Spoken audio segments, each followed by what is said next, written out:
In questo video vi voglio raccontare come ho trovato il mio primo lavoro stagionale in Svizzera senza avere nessuna competenza specifica per riuscire a mettere da parte un budget sufficiente per viaggiare a lungo termine. Il motivo che mi ha spinto a cercare un lavoro stagionale è stato principalmente la necessità di guadagnare in breve tempo una somma di denaro sufficiente a poter viaggiare almeno un anno. Io quando viaggio preferisco essere completamente libero per poter godere dell'esperienza appieno senza preoccupazioni o distrazioni. Non lo so, però non mi fa sentire completamente libero avere la responsabilità di un lavoro mentre sto viaggiando. Preferisco piuttosto fermarmi per un periodo di tempo e lavorare full time e poi ripartire con i soldi che ho messo da parte. Se sogni di viaggiare a lungo termine o stai cercando modi concreti per finanziare i tuoi viaggi, mi raccomando, iscriviti al canale. Qui condivido esperienze reali tra lavori stagionali, viaggio lento e cambiamenti di vita. Il lavoro stagionale è sicuramente uno dei metodi più utilizzati dai viaggiatori per finanziare i viaggi. In 3 o 4 mesi ci si focalizza solo sul lavoro per mettere da parte il più possibile. Nel video che vi lascio qui su e anche in descrizione ho già affrontato l'argomento in forma più ampia, ma oggi vi voglio raccontare nel dettaglio come ho trovato il mio primo lavoro stagionale, di cosa mi occupavo, quanto guadagnavo e se è valsa la pena. La prima cosa che ho fatto è stato preparare un curriculum in inglese e poi ho cominciato a fare ricerca online. Io cercavo lavoro in Nord Europa, soprattutto in Svizzera, perché da italiano fino a 90 giorni non si ha bisogno di nessun permesso o documento speciale. È sicuramente il vantaggio che abbiamo noi italiani rispetto ad altri europei, quindi io direi perché non sfruttarlo. E poi la Svizzera è forse il paese che paga meglio, ma la cosa importante è che bisogna andare nei cantoni tedeschi o francesi perché il Ticino non è proprio la stessa cosa, diciamo le dinamiche sono sempre quelle un po' dell'Italia.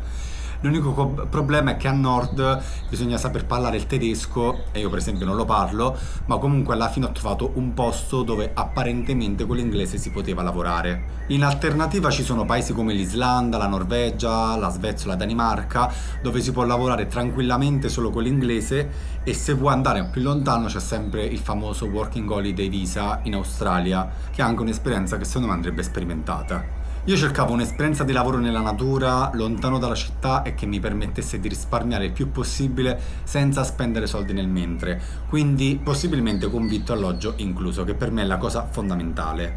Bisognerebbe iniziare a fare ricerca online all'inizio dell'inverno verso dicembre, gennaio, per lavori che cominciano in primavera verso maggio-giugno.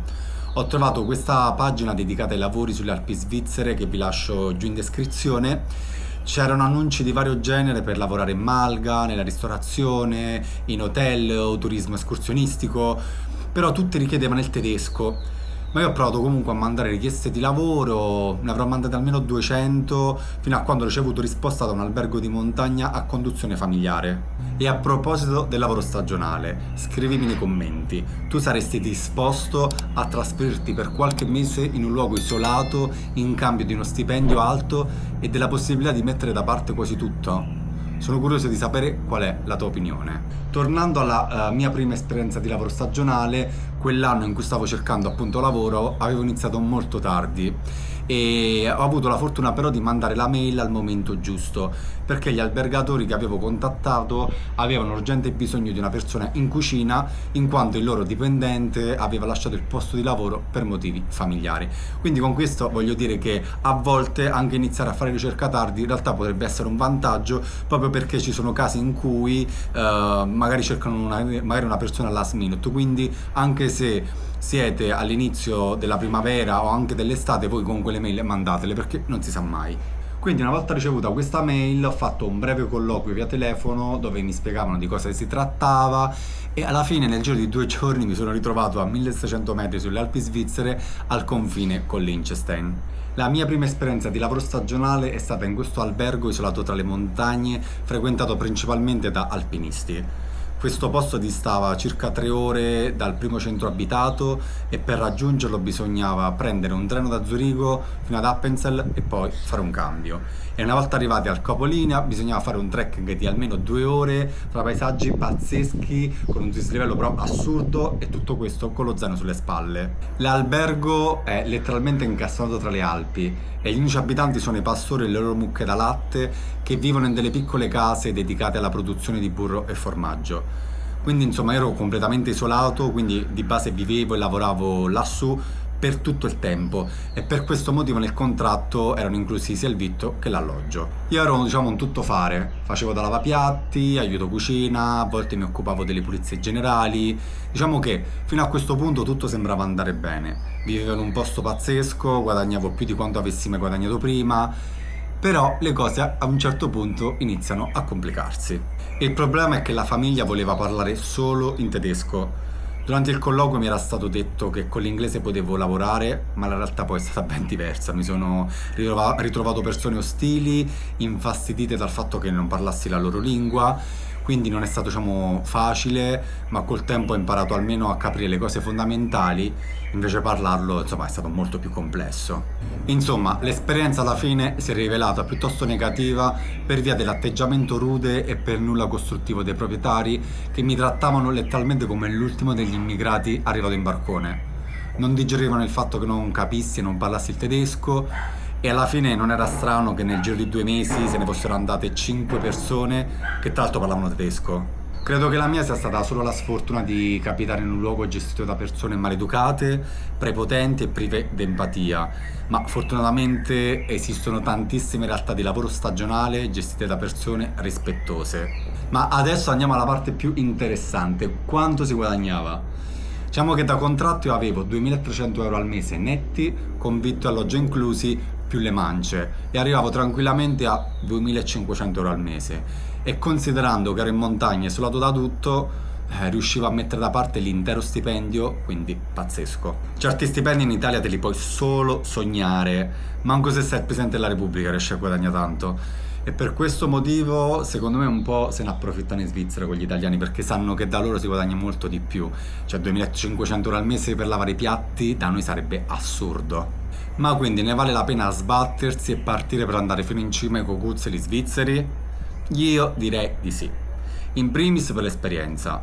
Io ero in un luogo magico, nella pace assoluta, circondato dalla natura incontaminata, e il lavoro non era poi alla fine neanche così duro e si guadagnava tipo troppo bene, che era poi il motivo principale che mi ha spinto fino in su. Anche se nel mio caso specifico vorrei aprire una parentesi: nessuno stipendio può sostituire i diritti fondamentali di un lavoratore, e se viene a mancare il rispetto e viene calpestata la dignità della persona, allora non ne vale più la pena, perché bisogna riconoscere prima di tutto il proprio valore sia come persona che come lavoratore. E per questi motivi ad un certo punto io me ne sono andato. Adesso non voglio entrare nel dettaglio, ma ogni giorno ero praticamente bullizzato, e per quanto si possa resistere ad un certo punto, io personalmente non ero più disposto a subire certe umiliazioni solo per i soldi. Ci tenevo a raccontarvi questo perché purtroppo l'abuso di potere e lo sfruttamento sul lavoro sono abbastanza comuni, e io sfortunatamente li ho vissuti spesso anche quando lavoravo nella moda. Per me è importante chiarire il concetto che il sacrificio non significa dover subire ingiustizie o abusi, ed è fondamentale riconoscere il proprio valore e lottare per i propri diritti, perché nessuno stipendio può comprare la tua dignità. Se sei d'accordo con questi argomenti, mi raccomando, lascia un like. Troppo spesso si parla solo di soldi e di come guadagnare, e troppo poco si parla del rispetto che ogni lavoratore merita. Detto questo, i lavori stagionali sono sicuramente un modo molto redditizio per guadagnare velocemente, e se vuoi vivere esperienze nuove ti lascio giù in descrizione il link al video dove spiego nel dettaglio come trovare lavori stagionali, con tutti i link ai portali dell'impiego divisi paese per paese. Adesso però voglio sapere la tua opinione. Accetteresti un lavoro da 2.500 euro al mese sapendo che l'ambiente potrebbe essere difficile? Oppure metteresti sempre il benessere personale al primo posto?